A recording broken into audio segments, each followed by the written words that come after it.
Bonjour à toutes et à tous. Nous sommes là aujourd'hui avec mon collègue Louis pour vous parler de la guerre commerciale entre les États-Unis et l'Union européenne, de ses aspects institutionnels, politiques et économiques. Depuis quelques années, et surtout depuis l'arrivée de Donald Trump à la Maison-Blanche, le protectionnisme est revenu en force.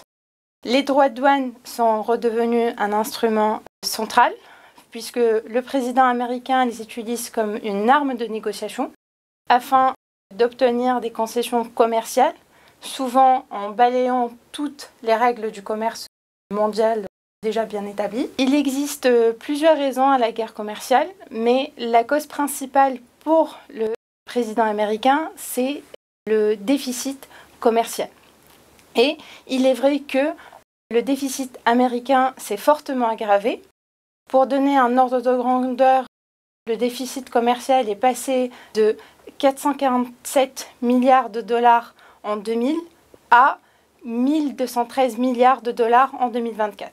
Autrement dit, il a presque triplé. Mais en fait, pour expliquer cette situation, Trump avance des contre-vérités. Il accuse ses partenaires de pratiques déloyales, notamment des droits de douane trop élevés, des barrières tarifaires sous forme de normes sanitaires qui bloqueraient l'accès au marché des produits américains et un système européen de TVA qu'il juge injuste.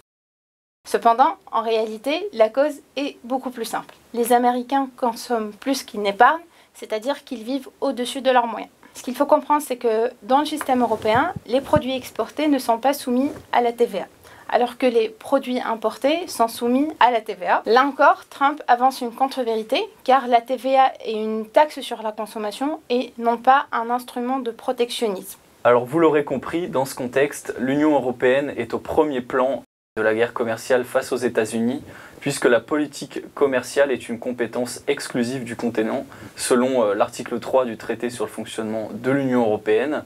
Et selon ce même traité, l'objectif de la politique commerciale est que l'Union européenne contribue au développement harmonieux du commerce mondial.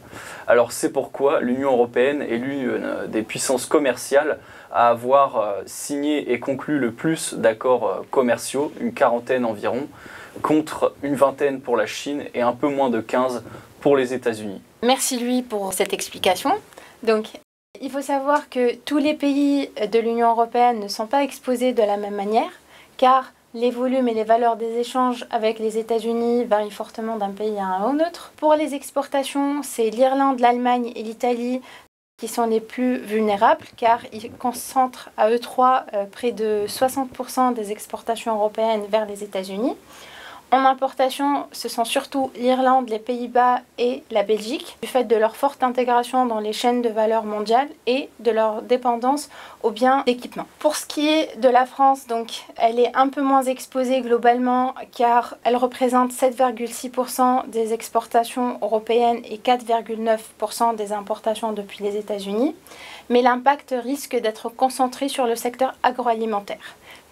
En fait, un tiers des exportations agroalimentaires européennes vers les États-Unis est d'origine française. Et d'une manière plus globale, donc ce sont les PME et les petites exploitations qui sont en première ligne, car leurs marges de manœuvre sont beaucoup plus faibles et elles disposent de moins de moyens pour absorber le choc. Vous avez vu, de par ce qu'elle vient d'expliquer, les États sont tous frappés différemment par la guerre commerciale face aux États-Unis, ce qui peut expliquer en partie pourquoi la réponse de l'Union européenne est en réalité un exercice d'équilibriste. Alors d'une part, l'Union européenne doit chercher à diversifier ses partenaires commerciaux en signant par exemple des accords avec le Mercosur, avec l'Inde, l'Indonésie et d'autres pays.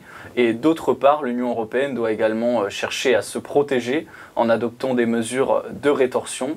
Donc c'est ce qu'elle a fait dans le cadre de la guerre commerciale face aux États-Unis en 2018. Et d'autre part, par rapport à ce protectionnisme, l'Union européenne renforce également ses instruments de défense commerciale pour mieux faire face à la dégradation du commerce international, que ce soit avec les États-Unis, la Chine et d'autres pays dans le monde. Pour plus de détails, vous pouvez trouver nos analyses complètes dans la rubrique Nos publications sur le site de Chambre d'Agriculture France.